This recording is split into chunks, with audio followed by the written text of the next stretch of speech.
Hi, it's Claire and welcome to Needle Say More. Today I'm going to show you how to create DIY reusable cotton pads.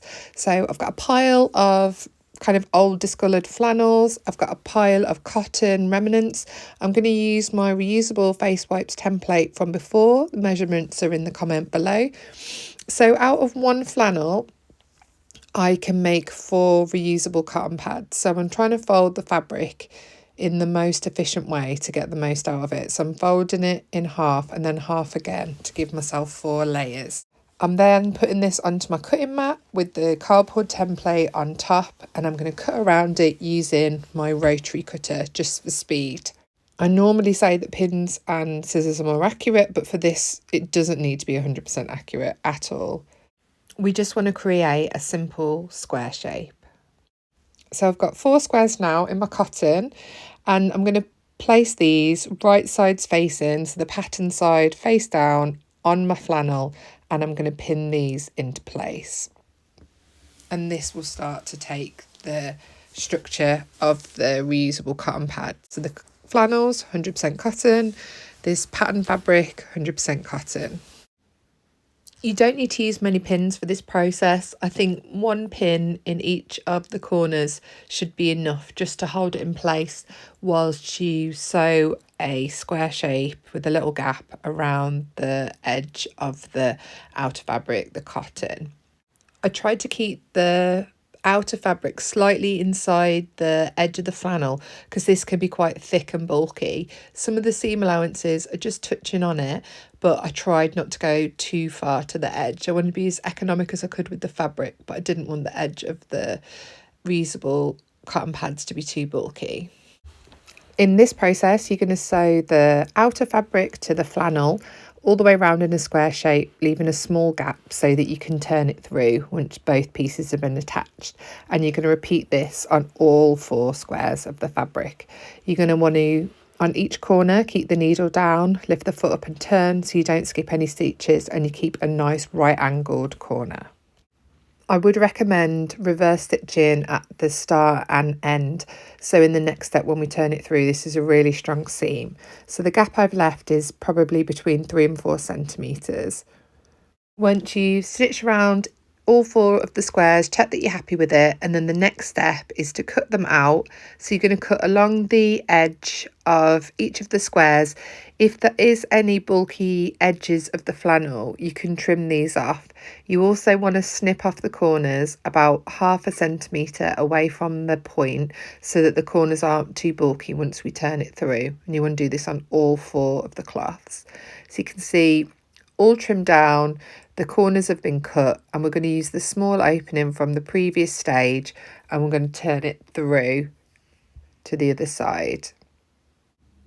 So this is the point where it comes really useful to have reverse stitched the edge of the seam, because you do have to do quite a bit of pushing and pulling to pull it through to the other side, and you really don't want the seam to split and then you have to go back and redo it. To turn the corners through, you can use a corner turner. I like using a marking pencil. It's fairly blunt and I know I'm not going to push it through the corners. So you want to ease those corners out as much as you can to give you a nice right angled corner. So you can see that is the shape of our little square, and you want to do this on all 4 of the squares, taking your time, getting a really accurate finish. While I did feel fairly ridiculous pressing these, because never again will I iron my reusable cotton pads, I felt it was really important at this stage to press it, to get it really flat and make the top stitching really neat in the next stage. And it did make a difference, and they did sit much flatter after doing it. So I would recommend doing this stage. To complete, we're going to top stitch in a square all around the edge. This will hold the cotton pad nice and flat, and it will close up the opening from the previous stage. I cannot resist adding a little handmade label to everything that I make. I just think they're so cute and they add a really lovely finishing touch. So in the gap that we turned through, I've just slid in one of the folded handmade labels, again 100% cotton, and as I'm top stitching around the edge of the cotton pad, I have trapped the handmade label in between the outer layer and the flannel. When I'm turning my corners, because it's quite bulky because of the flannel fabric and the several layers, I am having to use a hump jumper so that I don't get stuck on those corners and I don't get the fabric jammed in the machine. So again, it's just a little bit of folded calico. I think I may have had to fold it 8 times on some of the corners to get over them because they were quite bulky.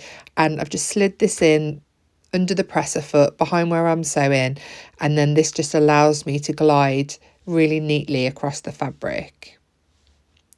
So you're going to go round in a complete square this time, reversing at the start and end. We're not leaving any gaps this time. And you are going to need to leave that hump jumper quite close to you and use it on every corner. Once you've gone all the way around, remove it from the machine, check that you're happy with all the stitching, you've got no gaps, no skip stitches, give a little trim any loose threads or loose bits of the fabric, and just check. I'm really pleased with how they turned out. They are sustainable, they're nice and bright, they've really freshened up and upcycled both of the fabric. Those flannels were looking really tired, but it's given them a new lease of life, and I just know that I will use these every single day now instead of buying cotton pads to remove my makeup, and I'll be able to wash these and just keep using them forever. This project was so quick and easy. It probably took me 25 minutes from start to finish to complete all 4 cloths.